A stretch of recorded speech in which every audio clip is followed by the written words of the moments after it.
W.Howard produce and distribute Europe's widest range of MDF profiles, real wood veneer and foil wrap products. At W.Howard Kildare we produce primed MDF mouldings such as skirting boards, architraves, door frames, window boards, panelling and other primed products.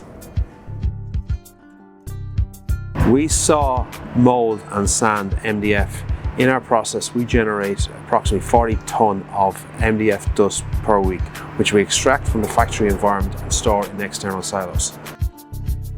Previously some of the dust was utilised on site, the balance was removed. There was a cap placed on how much MDF dust we could generate in 1 week.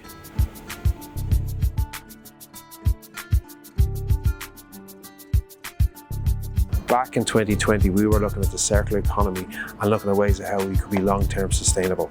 We were looking at how we could turn that waste dust into a revenue stream and at the same time remove the cap from production.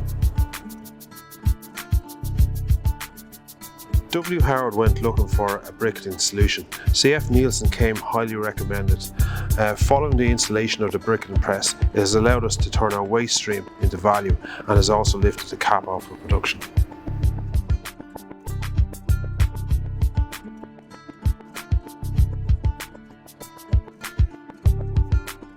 Of all the projects and installations over the years, the CF Nielsen Briquetting press is one of our favourites. From start to finish the project ran seamlessly. The press is low maintenance, never fails.